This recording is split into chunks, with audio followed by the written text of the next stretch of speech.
Hello everyone, कैसे आप लोग। Welcome to the official channel. मेरे वाले नोट्स जहां हम लोग टारगेट किए हैं आप लोगों को प्रोवाइड करना गेट इन ईएससी का complete solution with proper explanation and उसी सीरीज को आगे बढ़ाते हुए ये पार्ट नंबर हम लोग पहुंच गए हैं 23 में। यानी इससे पहले आपका 22 लेक्चर आ चुका है। सारे लेक्चर देखने के लिए डिस्क्रिप्शन बॉक्स में या फिर कंप्लीट प्लेलिस्ट में आपको सारा वीडियो मिल जाएगा। एंड अभी हम लोग डील कर रहे हैं प्रोडक्शन को। एंड प्रोडक्शन में जो आपका चैप्टर चल रहा है that is called your metal casting.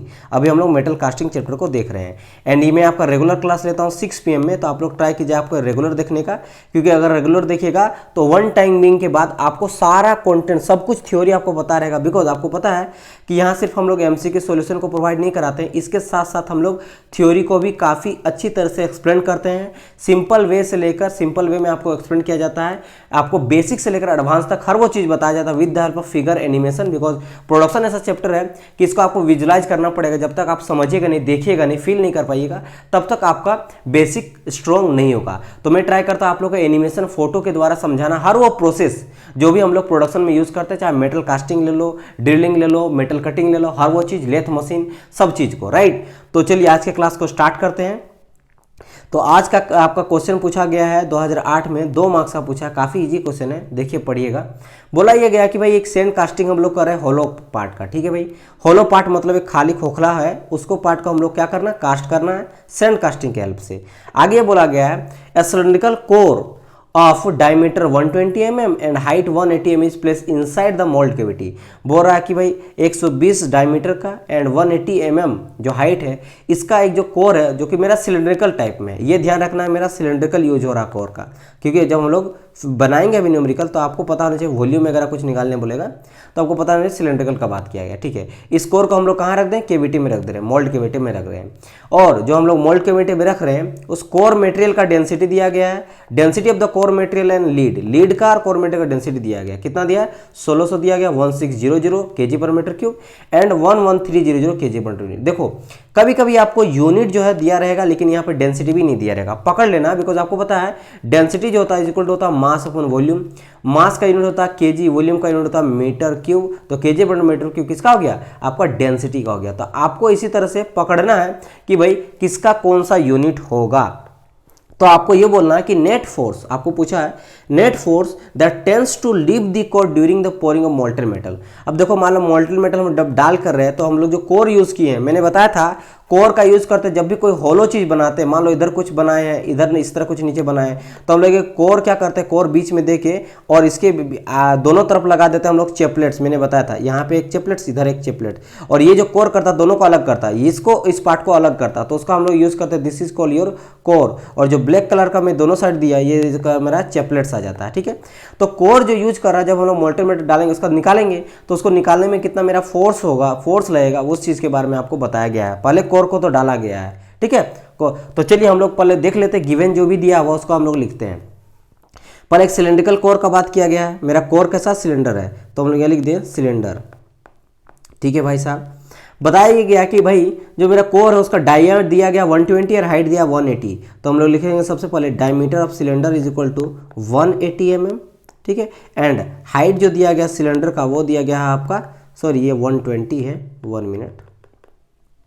आपका डायमीटर दिया गया कितना 120 mm एंड हाइट दिया गया सिलेंडर का वो दिया गया आपको 180 mm। ओके, आगे क्या क्या है, इसको हम लोग क्या करेंगे, मोल्ड केविटी में डाल दिए। फिर इसके बाद डेंसिटी है कोर मटेरियल का वो कितना है, यानी कि हम लोग लेंगे density of the core material, ये कितना दिया 1600 kg पर मीटर की यूनिट ऑफ डेंसिटी।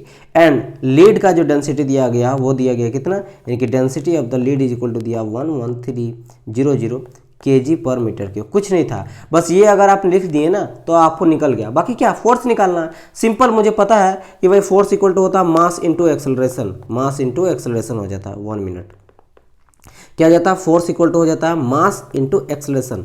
क्या यहाँ कहीं पे आपको मास नजर आ रहा है, देखिए तो यहाँ पे डायमीटर दिया गया है, हाइट दिया गया है, डेंसिटी दिया गया है और डेंसिटी दिया गया है। यहाँ तो मुझे कहीं नहीं दिया गया, तो हम लोग इसको कन्वर्ट करेंगे। क्या पता था, force equal to mass into acceleration था, तो हम लोग जस्ट मैंने कहा कि डेंसिटी इक्वल टू होता है मास अपॉन वॉल्यूम। तो यहाँ पे अगर मास मुझे निकालना है तो कर सकते हैं ना, mass equal to density into volume. तो जहाँ मास वहाँ डेंसिटी इंटू वॉल्यूम कर देंगे, इट मीन्स यहाँ पे कर देंगे एम के जगह में कर देंगे क्या, डेंसिटी इंटू वॉल्यूम। और ये एक्सेलरेशन है तो यहाँ के जगह में हम लोग जी ले लेंगे। अब बोलेंगे क्यों, जब लोग वाटर मेट्रो डालते with the help of sprue, तो स्प्रू कैसा होता है मेरा वर्टिकल होता है। वर्टिकल मैंने कहा था यहाँ पे क्या हो जाता है मेरा ऊपर से नीचे जब भी कुछ भी चीज़ गिराया जाता है ना यहाँ पे जी जो है वो घटता या बढ़ता अगर ऊपर नीचे जाएगा। देखो जब हम लोग कार वगैरह चलाते हैं तो स्ट्रेट लाइन में चलाते हैं तो यहाँ पे मेरा ए लगता है, एक्सेलरेशन लगता है। लेकिन जब हम हाइट ले लेंगे ना, जैसे ऊपर से कोई पत्थर गिरा रहे हैं नीचे या फिर कोई ऊपर फेंक रहे हैं, तो वहाँ जब हम लोग जी का यूज़ करें, मतलब वहाँ पे जो एक्सेलरेशन यूज़ करेंगे वो एक्सेलरेशन ड्यू टू ग्रेविटी का यूज़ करेंगे। तो यहाँ पे स्प्रू का बात करा इसलिए यहाँ पे जी का यूज़ करेंगे ना कि ए का यूज़ करेंगे। तो ए हो गया जी, ए भी मेरा एक्सेलरेशन है लेकिन ये एक्सेलरेशन ड्यू टू ग्रेविटी है, क्योंकि हाइट अपर नीचे के साथ साथ मेरा ग्रेविटी जो है यानी गुरुत्वाकर्षण बल वो घटता बढ़ता, ऑब्वियसली बात है, समझ आया। तो यहाँ पे क्या आ गया फाइनल मेरा आया force equal to density into volume into g. तो यहाँ पे हम लोग क्या करेंगे फाइनल, यहाँ आ गया मेरा density into volume into G, isn't it, इतना मेरा आ गया। अब क्या वैल्यू पुट कर देंगे, लेकिन देखो यहाँ पे डेंसिटी 2 दिया गया है तो आपको डिफरेंस ले लेना, यानी कि यहाँ कर लेना है भाई डेंसिटी बड़ा वाला में छोटा वाला को घटा देंगे, राइट। एंड इसके अलावा हम लोग वॉल्यूम पुट करेंगे और आपका जी पुट करेंगे। तो हम लोग यहाँ पे डेंसिटी देखेंगे लेते हैं। देखो यहाँ पे एक तो चीज़ मेरा वॉल्यूम आ रहा है, वॉल्यूम किसका लेंगे तो भाई जिसका हम लोग यूज़ करें सिलेंडर यूज़ करें, जो मेरा कोर है कैसा सिलेंड्रिकल टाइप से है, तो यानी कि कोर का मुझे चाहिए वॉल्यूम, तो वो भी हम लोग निकाल लेते हैं। तो वॉल्यूम आपको पता है सिलेंडर का वॉल्यूम क्या जाता है, वॉल्यूम जो होता है सिलेंडर का वो हो जाता है मेरा पाई आर स्क्वायर एच। क्योंकि आर के फॉर्म में नहीं, यहाँ पे डायमीटर दिया गया आपको, डाया दिया गया है, तो डाया के फॉर्म में कन्वर्ट कर लेंगे, यानी यहाँ हो जाएगा pi into D by two हो जाएगा। आर जो होता है मेरा डी बाई टू हो जाता है, इसका होल स्क्वायर कर देंगे, एच कर देंगे। यहाँ से क्या निकल जाएगा मेरा पाई डी का होल स्क्वायर इंटू 4 आ जाएगा इंटू एच आ जाएगा, ठीक है। यानी कि क्या निकल गया pi by 4 D square into H, ये तो पता है। वॉल्यूम निकल गया मेरा किसका, कोर का, जो कैसा था सिलेंड्रिकल टाइप से था, ये वॉल्यूम के जगह में, यहाँ के जगह में। तो यहाँ हम लोग क्या करें इसका वैल्यू पुट करेंगे, जैसे पाई बाई 4 है, आपका डी का वैल्यू कितना दिया गया, डी दिया गया 120 और हाइट दिया 180, ठीक है। तो 120 यानी 120 का होल स्क्वायर इंटू 180। जब इसको आप कैलकुलेट कीजिएगा वॉल्यूम को तो क्या आएगा वो मैं आपको लिख देता हूँ यहाँ पे। अब लगभग आपका आ जाएगा 2035752 mm में। अभी हम लोग सब कुछ लिए, देखो यहाँ पे चाहे डायमीटर भी mm में, ये भी mm में, और हम लोग निकाल रहे हैं वॉल्यूम, तो यहाँ जाएगा क्या mm³, राइट। तो हम लोग यहाँ पे क्या करेंगे, यहाँ पे डेंसिटी, अब हम एक सेकंड हमको वॉल्यूम अच्छा से आपको करा देते हैं।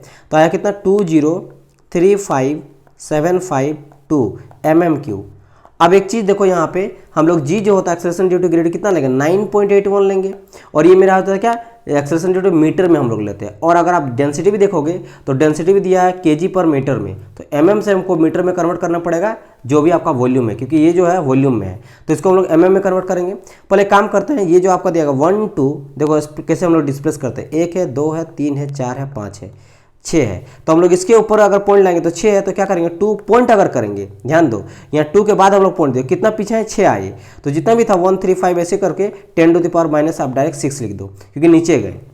समझ आए, देखो कैसे, मान लो हम लोग करते हैं भाई ऊपर में लेते इस तरह कि भाई 2.010, तो हम इसको जब हम लोग हटाते हैं तो क्या करते हैं पॉइंट को हटाते हैं नीचे, और नीचे हम लोग कर देते हैं 1, और जितना आगे से नंबर से उतना 0, यानी 3 संख्या 3 0 आ गया। और जब इसको फिर ऊपर ले जाएंगे तो क्या आ जाएगा 2011 इंटू 10 टू द पावर, यहाँ कितना था 1 2 3 था तो -3 आ जाएगा। इट मीन्स हम लोग क्या देखें कि जितना हम लोग पीछे गए ना 1 2 3 पीछे गए उतना हम 10 टू द पावर 3 कर दिए। समझ आया, तो सेम यहाँ पे किए 6 हम लोग पीछे गए तो 6 हम -10 कर दिए। अच्छा, एंड ये किस में आ जाएगा, ये जो मेरा वैल्यू आया, एक सेकंड, ये मेरा, तो यहाँ पे जो हम लोग किए 2.03 इंटू 10 टू द पावर -6, ये अभी भी मेरा mm में है। कन्वर्ट करने के लिए आपको पता मैंने बताया था mm से मीटर में जाएंगे तो 1000 से डिवाइड करते हैं, तो हम लोग 1000 इन 10 टू द पावर 3 से डिवाइड करेंगे, तो 3 से 3 कटा, यानी बचा क्या यहाँ पे 2.03, मान लो 5 ही ले लेते हैं, इंटू 10 टू द पावर -3 बचा मीटर में, मीटर क्यूब बचा। तो ये चीज़ ध्यान रखना, इतना मुझे मीटर क्यूब मेरा वॉल्यूम मेरा मिला।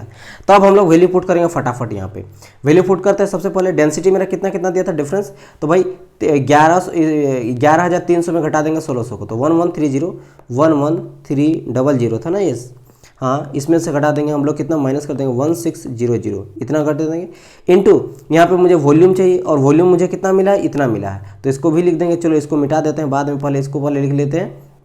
तो इंटू आ जाएगा मेरा कितना 2.035 into 10 to the power -3 into g का वैल्यू कितना होता है 9.81 हो जाता है। तो बस इसको आप कैलकुलेट कीजिएगा, you will get the answer. जब इसको कैलकुलेट कीजिएगा तो आपको मिलेगा 193.71 न्यूटन। देखो मैं चाहा तो इसको शॉर्टकट कर सकता था, लेकिन मैं आपको प्रॉपर इसलिए बता रहा हूँ कि हर वो चीज़ आपको समझ आए कि वॉल्यूम कैसे निकालते हैं, यूनिट कैसे चेंज करते हैं, इतना कोई नहीं बताएगा। सिंपल डायरेक्ट आपको बोल देगा कि volume equal to pi R square H होता है, इसका वैल्यू इतना आ जाएगा, आप लोग वैल्यू पुट करना, डायमीटर चेंज करके ये करके इतना आ जाएगा, इतना आ जाएगा। मैं आप देखो यहाँ पे वॉल्यूम को हम लोग डेराइव कैसे फॉर्मूला को कर रहे हैं वो मैं बता रहा हूँ, यूनिट कैसे कन्वर्सन करते हैं वो मैं बता रहा हूँ, है ना। हर वो चीज़ कहाँ पे कौन मीटर में दिया कौन नहीं दिया, आप देखो, आप यहाँ पे देखें कि ये मेरा चूंकि मीटर में होता है, ठीक है। एक्सेलेरेशन क्या हो जाता है, एक्सेलेरेशन हो जाता है मीटर पर सेकंड स्क्वायर, तो मीटर में ले रहे हैं, इसलिए हम लोग यहाँ पे मीटर में ये कन्वर्ट हो गया, तो ये भी हम लोग मीटर में कन्वर्ट करना पड़ा एमएम से, और ये भी आपका मीटर में दिया गया था। तो मीटर मीटर मीटर तीनों होना चाहिए। आप देखो डेंसिटी जो है वो आपका मीटर में दिया, लेकिन ये एमएम में दिया गया था, इसलिए इसको कन्वर्ट किए।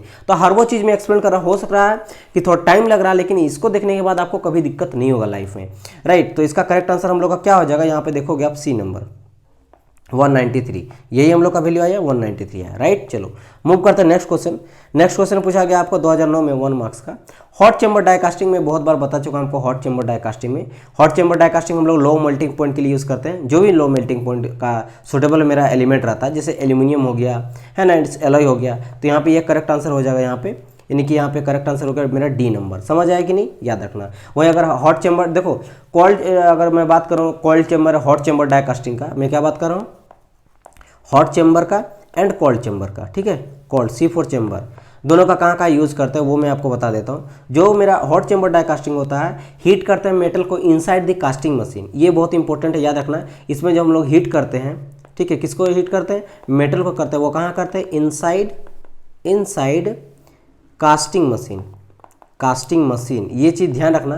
एंड अगर कोल्ड चैम्बर का बात करेंगे, नाम से ही पता चल रहा है कोल्ड चैम्बर, मतलब इसमें जो हम लोग मेटल को हीटिंग करते हैं ना, वो सेपरेट फर्नेस में करते हैं। इसमें क्या करते हैं, यहाँ मैं लिख देता हूँ, ठीक है, heating metal in a separate, ठीक है, सेपरेट फर्नेस, सेपरेट फर्नेस में करते हैं, और फिर इसको ट्रांसफॉर्म करते हैं न्यूली मोल्टन मेटल में। फिर इसको क्या करते हैं, एंड ट्रांसफॉर्म न्यूली मेटल, या फिर मोल्टन मेटल कर लो, मोल्टन मेटल, ठीक है। ये चीज़ भी ध्यान रखना आप लोग। और आप लोगों को पता है कि हॉट चैम्बर डाइकास्टिंग में यूज़ करते हैं मेरा क्या, लो मेल्टिंग पॉइंट वाला। जो भी मेरा लो मेल्टिंग पॉइंट है, लो मेल्टिंग पॉइंट एलिमेंट, मतलब एलॉय या फिर जो भी आपका एलॉय रहेगा, या फिर मेटल का यूज़ करते हैं लो मेल्टिंग पॉइंट वाला। तो ये चीज़ ध्यान रखना। तो इसका करेक्ट आंसर होगा डी। ये मैं बता चुका हूँ बहुत बार, तो इसलिए मैं इसको ज़्यादा एक्सप्लेन नहीं करूँगा। चलो आ जाते हैं हम लोग 2009 में 2 मार्क्स का पूछा गया है। बहुत ही ईजी क्वेश्चन ये भी है, बस आपको सिंपल सा यहाँ पे देखना पड़ेगा। सॉलिडिफिकेशन टाइम पूछा, देखो एक बार में आप समझ जाइए क्वेश्चन को, मैं बहुत बार बता चुका हूँ। यहाँ बोला गया एक सॉलिड सिलेंडर है जिसका डायमीटर दिया गया, सॉलिड सिलेंडर है। सिलेंडर फिर से बात किया गया, किसका बात किया गया, सिलेंडर का बात किया है। और कैसा वो सिलेंडर जो है मेरा, जिसका डायमीटर दिया गया, हाइट आपका, हाइट जो है वो इक्वल टू आपका क्या है, इक्वल टू डी है, यानी कि एच इक्वल टू हम लोग यहाँ पे डी ले लेंगे। समझ आया कि नहीं, हाइट जो भी इसका हाइट और डायमीटर मेरा सेम है। समझ आया, चलो ठीक है। यानी कि समझ लो कुछ इस तरह का, डी है और ये हाइट है, तो जो भी इसका डायमीटर जितना दिया गया ना डी, ये डी उतना इसका एच है, ये दोनों इक्वल है, डी इक्वल टू एच है। इसका ये बात कर रहा है। बोला गया इससे हम लोग क्या करें, and solid cube of side L, एक सॉलिड क्यूब है, कुछ इस तरह का क्यूब है, जिसका जो साइड दिया गया है वो क्या दिया, एल दिया गया। आपको पता क्यूब है तो हर साइड सेम होगा, ये भी ये भी ये भी ये भी एल एल एल है। समझ आया, ओके। आगे ये बोला गया है कि being sand cast by using the same material. अच्छा ठीक है भाई, सेम मटेरियल से हम लोग दोनों को कर रहे हैं, इसको भी कर रहे हैं, क्यूब को भी कर रहे हैं और सिलेंडर को भी कर रहे हैं। बोला गया assuming there is no super heat in the both cases, दोनों मेरा सुपर हीट मतलब कोई भी लॉसेस वगैरह नहीं हो रहा, सिंपल सा लॉजिक बोल रहा है। तो आपको ये बोल रहा है कि भाई बताओ ratio of the solidification time of cylinder to the solidification time of cube. तो ये बताना सॉलिडिफिकेशन टाइम मेरा सिलेंडर का और मेरा क्यूब का क्या होगा, दैट्स इट। ये सिंपल सा आपको पूछा गया। तो चलो हम लोग देखते हैं, नेक्स्ट पेज में चलते हैं। मुझे ये पता है कि सर आप बताए थे सॉलिडिफिकेशन जो टाइम हो जाता है, एक सेकंड, जो मेरा सॉलिडिफिकेशन टाइम हो जाता है वो हम लोग क्या लेते हैं, वो हम लोग लेते हैं वॉल्यूम अपन एरिया का, डायरेक्टली प्रोपोर्शनल होता है वॉल्यूम अपन एरिया का होल स्क्वायर का। जब लोग प्रोपोर्शनल को हटाते हैं सर, तब मेरा यहाँ पे आके क्यू जुड़ जाता है, जिसको हम लोग बोलते हैं सॉलिडिफिकेशन फैक्टर। ये हो जाता है वॉल्यूम अपन एरिया का, आ जाता है होल स्क्वायर, यही आ जाएगा, इजंट इट। ठीक है, अब बात करते हैं यहाँ पे क्यूब का बात किया गया, किसका बात किया है, क्यूब का। एक क्यूब का बात किया गया, एक सिलेंडर का बात किया गया। तो क्यूब का वॉल्यूम क्या हो जाता है, बहुत मैं बता चाहूँ, ए क्यूब हो जाता है। यहाँ पे साइड लिया एल, साइड क्या लिया यहाँ पे एल लिया गया है, एल है तो हम लोग एल ले लेते हैं, यानी कि ए क्यूब बोल लो या फिर एल लिया तो एल क्यूब ले लो। अगर हम लोग एरिया का बात करेंगे तो क्या होता है 6a² होता है, यहाँ पे ए के जगह में एल लिया है तो यहाँ पे 6l हो जाएगा स्क्वायर, क्या आ जाएगा 6l² आ जाएगा। ये तो मुझे एरिया निकल गया। तो चलो हम लोग निकाल लेते हैं सॉलिडिफिकेशन टाइम, इसका पहले निकाल लेते हैं। तो टाइम जो हम लोग निकाल रहे हैं वो क्यूब का निकाल रहे हैं, सॉलिडिफिकेशन टाइम, ठीक है, ठीक है। ये हो जाएगा मेरा सॉलिडिफिकेशन टाइम ऑफ क्यूब, ठीक है। कितना निकल जाएगा मेरा वॉल्यूम ओपन एरिया। और एक चीज़ मैंने बताया था, जब भी हम लोग सॉलिडिफिकेशन टाइप आप क्यूब का बात करें, सिलेंडर का बात करें, तो मैंने बताया था वो आता कितना है, वो आता है आपका a/6। ये किसी को याद है, मैंने बताया था a/6 आता है किसका, ये मैं सॉलिडिफिकेशन टाइम नहीं बोल रहा हूँ, ये मैं बात करूँ जब भी हम लोग वॉल्यूम और एरिया का वैल्यू निकालेंगे, वॉल्यूम और एरिया का हम लोग रेशियो निकालेंगे क्यूब का या सिलेंडर का। सिलेंडर के केस में डायमीटर आ जाता है, इसके केस में साइड आ जाता है, मतलब a/6 आता है। ये किसी को याद है, अगर नहीं याद है कैसे हुआ देखो मेरा बात समझो। अगर हम लोग यहाँ निकालेंगे सॉलिडिफिकेशन टाइम इसका क्यूब का, सॉलिडिफिकेशन टाइम यानी कि टीएस कर देते हैं, सॉलिडिफिकेशन टाइम ऑफ क्यूब, तो क्या हो जाता है, तो यहाँ हो जाएगा सर फैक्टर आ जाएगा, सॉलिडिफिकेशन फैक्टर और वॉल्यूम अपन एरिया का होल स्क्वायर। तो देखो यहाँ पे अगर हम लोग क्यू लिखेंगे और वॉल्यूम क्या आ जाता है, वॉल्यूम आप यहाँ पे देखोगे तो सर वॉल्यूम मेरा है यहाँ पे एल क्यूब, तो यहाँ पुट करेंगे एल क्यूब और एरिया क्या जाता है 6l², तो 6l²। देखो ये स्क्वायर और यहाँ पे एक कटा, तो यहाँ पे बचा क्या, देखो क्या बचा यहाँ पे, यहाँ बचा क्यूब मेरा और यहाँ बचा एल और यहाँ बचा 6, तो इसका होल स्क्वायर। तो देखो घुमा फिरा के मैंने क्या कहा था, वॉल्यूम अपन एरिया का वैल्यू आ जाएगा a/6, क्योंकि यहाँ पे l लिया गया है तो इसको आप l/6 भी ले सकते हो। देखो यहाँ भी l/6 और यहाँ भी l/6, तो ये चीज़ आपको याद होगा। चलो तो यहाँ मुझे मिल गया ना, ये चीज़ क्या मिल गया, मुझे मिल गया सॉलिडिफिकेशन टाइम किसका, क्यूब का। तो ये आपको ध्यान रखना, तो ये चीज़ तो मेरा एगो निकल गया, ठीक है भाई साहब। आगे बोला गया मेरा सिलेंडर का, तो सिलेंडर का केस में हम लोग देख लेते हैं, फिर यहाँ पे हम लोग थोड़ा बात कर लेते हैं। सिलेंडर का हम लोग का वॉल्यूम क्या हो जाता है, वही हो जाता है πr², जस्ट मैंने कहा, या फिर बोल सकते हो देखो π/4 हो जाता है d² इंटू एच, और यहाँ पे ये बोला गया था h = d है, तो हम लोग क्या ये बोल सकते हैं कि π/4 इंटू ये भी d आ जाएगा, यानी कि d का क्यूब आ गया। तो वॉल्यूम तो मेरा ये निकल गया। एंड अगर बात करें हम लोग एरिया का, तो एरिया मेरा क्या हो जाता है, देखो एरिया हो जाता है π/2 d² प्लस आ जाता है πd², ठीक है इतना। तो दोनों को अगर ऐड करेंगे तो आ जाता है मेरा 3πd²/2, 3πd²/2 ये आ जाता है। अब हम लोग ये वॉल्यूम निकल गया है ना, ये एरिया निकल गया और ये मेरा वॉल्यूम निकल गया, ठीक है। ये क्या निकल गया मेरा, ये मेरा निकल गया एरिया। तो यहाँ से मुझे पता चल गया ये एरिया और ये वॉल्यूम। तो हम लोग फिर से ये निकालेंगे, क्या यहाँ निकालेंगे हम लोग सॉलिडिफिकेशन टाइम ऑफ सिलेंडर। तो क्या हो जाता है वॉल्यूम अपन एरिया, क्यू इंटू वॉल्यूम अपन एरिया का होल स्क्वायर। तो यहाँ वॉल्यूम हम लोग पुट करेंगे, एरिया पुट करेंगे। और ये भी आपको पता है कि इसका भी जो वॉल्यूम अपन एरिया है वो मेरा आता है क्या, इसी तरह l/6 है तो यहाँ पे d/6 आएगा और मेरा क्यू रहेगा ही रहेगा और होल स्क्वायर रहेगा ही रहेगा। ये मैं आपको ट्रिक पहले बता चुका हूँ। तो ये सारा चीज़ को लिखने से अगर मैं क्लियर कर दूँ और डायरेक्ट आपको बताऊँ कि भाई सॉलिडिफिकेशन टाइम सर हो जाता क्यू इंटू वॉल्यूम अपन एरिया का होल स्क्वायर। तो अगर मैं आपको शॉर्ट अब बताऊँ कि सर यहाँ पे क्यूब का बताया गया, तो अगर मैं निकालूँ सॉलिडिफिकेशन टाइप ऑफ क्यूब तो आप बोल सकते हो डायरेक्ट सर क्यूब हो जाएगा और यहाँ पे साइड एल लिया है तो l/6 का होल स्क्वायर आ जाएगा। एंड अगर मैं निकालूँ टी सिलेंडर का तो ये भी आ जाएगा क्यू इंटू यहाँ पे डी लेते तो d/6 का होल स्क्वायर।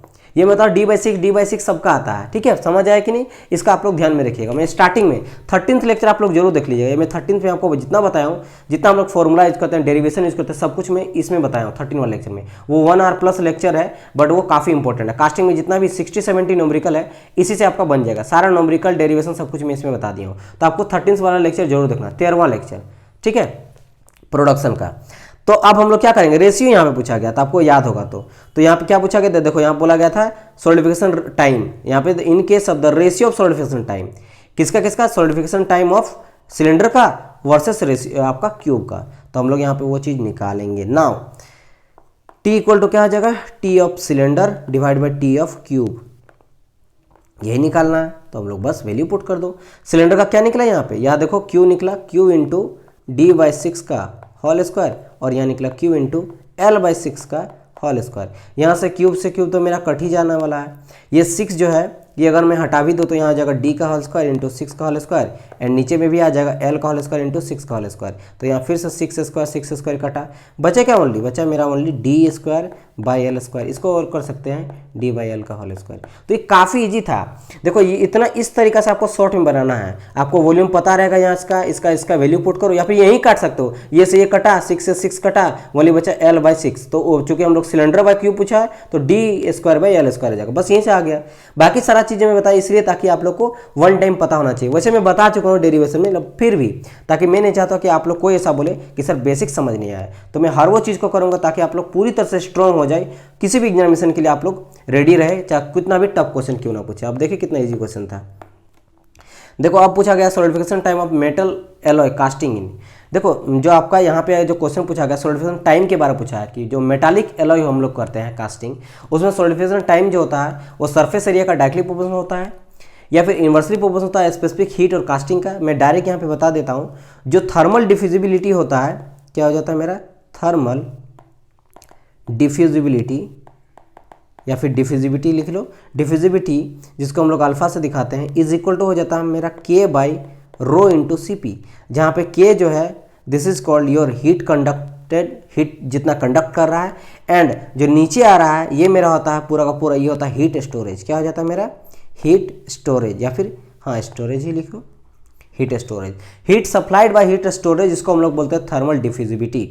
तो देखो यहाँ पे क्या हो जाता है, यहाँ पे अगर मेरा हीट स्टोरेज जो है वो मेरा बढ़ रहा है तो मेरा थर्मल डिफ्यूजिबिलिटी घटेगा, क्योंकि यहाँ पे देख रहे हो ये मेरा क्या इन्वर्सली है। ये अगर आप ध्यान से देखो तो अल्फा जो है वो क्या है मेरा, अल्फा यानी थर्मल डिफ्यूजिबिलिटी जो है वो मेरा इन्वर्सल है सीपी का, रो सीपी का, इजंट इट। ये मेरा किसका इन्वर्सल है, इन्वर्सल मतलब एक बढ़ेगा एक घटेगा, इजंट इट, ये चीज़ होगा। तो अगर स्टेटमेंट आप ध्यान से देखोगे तो आपको पता चल जाएगा, इसका करेक्ट आंसर हो जाएगा सी नंबर, मतलब inversely proportional to the thermal diffusibility of the mould material, यानी कि जो सॉलिडिफिकेशन टाइम हो जाता है। अब इसको समझोगे कैसे कि भाई कैसे सर मेरा थर्मल डिफ्यूजिबिलिटी और सॉलिडिफिकेशन टाइम के बीच इन्वर्सल होता है। तो यहाँ पे solidification time and thermal diffusibility मतलब इसका बात हो रहा है। तो क्या ये मेरा इन्वर्सल होता सर, बिल्कुल होता। देखो यहाँ पे मेरा जितना सॉलिडिफिकेशन टाइम लेगा उतना मेरा थर्मल डिफ्यूजिबिलिटी कम होगा, समझ आए। थर्मल डिफ्यूजिबिलिटी यानी कि हीट स्टोरेज, जितना वो हीट स्टोर करेगा उतना टाइम टेकन क्या लेगा, सॉलिडिफिकेशन टाइम टेकन में वो ज़्यादा लेगा। तो ये कम तो ये ज़्यादा, इसलिए इन्वर्सल हो जाता है, यानी इसका सी आंसर हो जाएगा। वैसे अगर ये सारा चीज़ का मैं सॉम में जब बताऊंगा तब मैं अच्छी तरह से बताऊंगा कि बेसिकली होता क्या है, क्योंकि यहाँ पे हम लोग एमसीक्यू सॉल्यूशन कर रहे हैं और ये मेरा सॉम का पार्ट है, प्रोडक्शन का पार्ट नहीं है। तो इसका करेक्ट आंसर अभी सी होगा। समझ गए होंगे। इतना समझिए ना कि मेरा सॉलिडिफिकेशन टाइम ज़्यादा कब होगा। आप मान समझो सॉलिडिफिकेशन क्या हो जाता है सर, सॉलिडिफाई होगा। मान लो ये मेरा समझो ये मेरा स्क्रू बेसिन है, इस तरह करके आ रहा है, ये रनर से होते हुए मेरा मोल्ड कैविटी में इंटर कर रहा है, मोल्ड कैविटी में जाके इंटर कर दिया। अब यहाँ पे आप ये समझो कि मेरा सॉलिडिफिकेशन टाइम ये मेरा बढ़ेगा कब, सॉलिडिफिकेशन टाइम तभी बढ़ेगा ना जब मेरा ज़्यादा जो है ये स्पीड आएगा, मतलब मेरा फ्लो जो मटेरियल करेगा वो मेरा ज़्यादा रहेगा। समझ आया कि नहीं। तो ये कब ज़्यादा होगा, जब मेरा जो हीट कैपेसिटी, हीट स्टोरेज है वो ज़्यादा देंगे, मतलब ज़्यादा हीट करेंगे, मेटल को ज़्यादा गर्म करेंगे। कहने का मतलब मेटल फ्लो जो रहेगा उसको अगर हम लोग ज़्यादा गर्म करेंगे तो ये ज़्यादा लिक्विड जैसा हो जाएगा, ठीक है। तो ये जल्दी फ्लो करके घुसेगा अंदर, तब मेरा जल्दी सॉलिडिफाई होगा, सॉलिडिफाई टाइम बढ़ेगा। अगर इसी मेटल को हम लोग एकदम ठंडा, मतलब पिघला हुआ ढंग का नहीं है ना, तो क्या होगा, ये जाने से पहले सॉलिडिफाई हो जाएगा, कम टाइम में होगा, लेकिन पहले नहीं, मेरा मोल्टन मेटल तक पहुंचना चाहिए ना। तो मोल्टन मेटल तक पहुंचने के लिए जो भी मेरा मेटल को हम लोग मोल्टन कर रहे हैं, गर्म कर रहे हैं, पिघला रहे हैं, उसका टेम्परेचर काफ़ी अच्छा होना चाहिए। तो अच्छा होना चाहिए मीन्स किसका बात कर रहे हैं, हीट कैपेसिटी का, यानी कि रो सीपी का, ये अच्छा होना चाहिए। अगर मेरा बढ़ा तो देखो, अगर मेरा ये बढ़ा तो ये घटेगा, और अगर मेरा ये घटेगा तो मेरा, आप ये तो समझ गए ना कि सर मेरा ये अगर बढ़ेगा तो मेरा सॉलिडिफिकेशन टाइम मेरा क्या होगा, घटेगा। तो ये क्या हो जाता है मेरा, मतलब ये बढ़ा तो ये भी बढ़ा। ये चीज़ समझ गए कि मेरा अगर हीट अगर ज़्यादा मेटल को हम लोग गर्म करेंगे तो मेरा जो मोल्टन मेट फॉर्म में आ जाएगा, पिघलेगा, वो मेरा जल्दी जाके भरेगा। यानी कि अगर ये भी बढ़ा तो ये भी बढ़ा। ये चीज़ समझ गए ना। अब हम लोग पीछे आते हैं। अगर मेरा ये बढ़ा तो ये तो बढ़ रहा, लेकिन ये तो घट रहा ना थर्मल, क्योंकि ये इन्वर्सली है इसका। यहाँ पे आप देख रहे हो ये तो इन्वर्सल है, यानी ये बढ़ा तो ये घटा। तो अगर मैं इसका और इसका कंपैरिजन कर रहा हूँ तो आप लोग देखे थे कि अगर ये बढ़ेगा तो ये भी बढ़ेगा, क्योंकि मैंने बताया था अगर रो सीपी अगर बढ़ा, ज़्यादा मेटल को हम लोग गर्म करेंगे तो जल्दी मेरा सॉलिडिफाई होगा, तो ये भी बढ़ा। बट अगर हम लोग इसके साथ कंपेयर करेंगे थर्मल डिफ्यूजिबिलिटी के साथ, तो ये तो मेरा इन्वर्सल है इन दोनों के बीच में, यानी कि ये तो घटेगा तब ना ये बढ़ेगा। तो यहाँ पे किसका inversely proportional to the thermal diffusibility. समझ आया कि नहीं। आई होप सो समझ गए होंगे, ठीक है। नहीं समझे और एक बार देखिए समझ गए होंगे, मैं एक्सप्लेन कर दिया हूँ।